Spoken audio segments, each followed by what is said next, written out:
दिन से देख रहे हैं, क्योंकि मैं 90s एरा में ही काम किया हूँ। मैंने जतिन ललित जी के साथ काम किया है और बड़े खूबसूरत गाने बने हैं।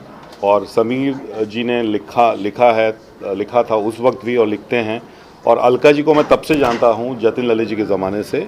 और अभी मैं अलका जी के साथ 15 साल से जुड़ा हूँ। मैं उनको मैनेज भी कर रहा हूँ, मेरी कंपनी कर रही है। और आनंद मिलिंद जी भी मेरे कंपनी में ही हैं। तो जब म्यूज़िक लेवल शुरू हुआ था तो हमने डिसाइड किया था कि मैं अच्छे अच्छे गाने करूँगा। और पहले 2 गाने रिलीज़ हुए थे, जो एक डांसिंग नंबर थे और एक दूसरा लव सॉन्ग था। फाइनली आनंद मिलिंद जी से डिस्कशन हुआ कि गाना करना है, और समीर दादा से बात हुई और फिर ये डिसाइड हुआ कि 90s फ्लेवर का गाना करेंगे। और मैंने अलका जी को रिक्वेस्ट किया कि आप हमारे कंपनी में गाएंगे तो बहुत अच्छा लगेगा। तो उन्होंने तुरंत हाँ बोल दिया। इनफैक्ट 2 गाना उन्होंने किया है। अभी एक नेक्स्ट सॉन्ग हम रिलीज़ कर रहे हैं उदित नारायण जी के साथ में। बस नहीं, थोड़ा तुरंत ही बोला था। और फिर मेरे फ्रेंड हैं मकरन जी, बहुत ही अच्छा है, मैं उनको जानता हूँ। मैं हमेशा बोलता हूँ कि मकरन जी, जब आप गाते हैं ना तो आप एकदम नाभि से गाते हो, मतलब इतनी खूबसूरत आवाज़ है। किशोर दा को फॉलो करते हो। तो मकरन जी और अलका जी का कॉम्बिनेशन बना। आनंद मिलिंद जी ने बहुत ही अच्छा म्यूज़िक कंपोज किया और समीर जी ने लिखा।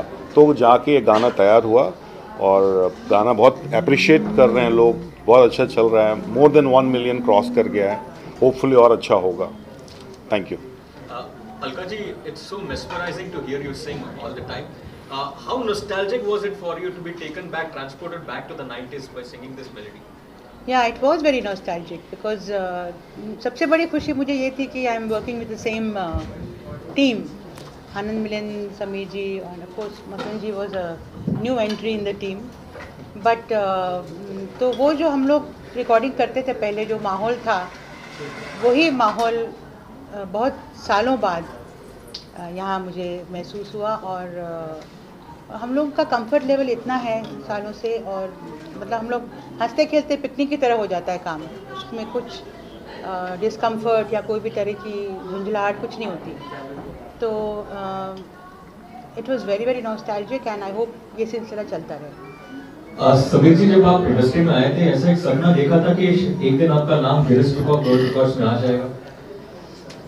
मैं तो सबसे पहले डर रहा था कि नीरज कहीं ये नहीं बोल दे कि मैं बचपन से आपके गाने सुनता आ रहा हूँ। और अच्छा हुआ तुमने भी ये नहीं बोला, नहीं तो बड़ी घबराहट होती, उम्र का एहसास होने लगता। नहीं, मैंने ये बोला कि जतिन ललित के समय से हम लोग एक दूसरे को जानते हैं। बिल्कुल कभी नहीं सोचा था ज़िंदगी में। गिनीज बुक की तो बात छोड़ो, मैं तो यहाँ केवल एक गाना लिखने का सपना लेके आया था कि अगर एक गाना लिखूँ और रेडियो सिलोन में बज जाए तो मैं समझूंगा यार मेरी ज़िंदगी में जो अचीव करना था मैंने कर लिया।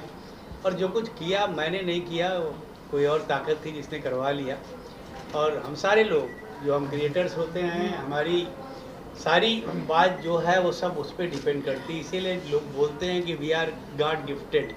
तो कहीं वही करवाता है और उसने करवा लिया, सब हो गया। मैं तो ज़िंदगी में कोई कुछ एक्सपेक्टेशन थी ही नहीं मुझे। मैं बिना लक्ष्य के आगे बढ़ रहा था, केवल एक ही जुनून था कि मुझे काम काम और काम करना है। नीरज ने जब रिक्वेस्ट किया एक्टिव म्यूज़िक के लिए तो बहुत खुशी हुई। और आनंद मिलिंद और अलका और हम लोग जब जुड़ते हैं तो ऐसा नहीं लगता काम करने के लिए जुड़ते हैं। काम तो हम लोग 5-10 मिनट करते होंगे, 1.5 घंटे तो गपशप होती है। इतनी सारी यादें हैं, इतनी सारी बातें हैं कि कहानी के बाद कहानी, कहानी के बाद कहानी चलती रहती है। मकरन जी की आवाज़ सुन के मैंने इनके स्टेज परफॉर्मेंस के बारे में बहुत कुछ सुना था, मगर पहली बार इनको यहाँ गाते हुए देखा और जब ये गाना मैंने सुना तो मैं बहुत खुश हुआ। एक सबसे अच्छी बात जो इनकी लगी कि जो भी इनकी आवाज़ है, जिस तरह की भी इनकी आवाज़ है, उसको इन्होंने दिल से गाया है। आपको देख के वीडियो में लगता है उन्होंने एक एक शब्द को, पूरी कंपोजिशन को एंजॉय किया है। तो जो काम आप एंजॉय करके करते हैं वो काम अच्छा ही होता है।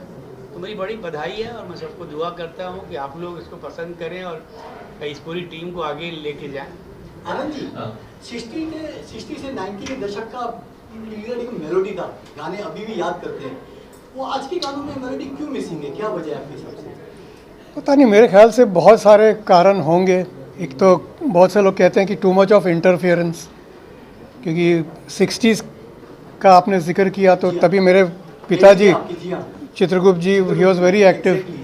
तो वो उनके ज़माने में मैंने कभी म्यूज़िक सिटिंग देखी नहीं थी।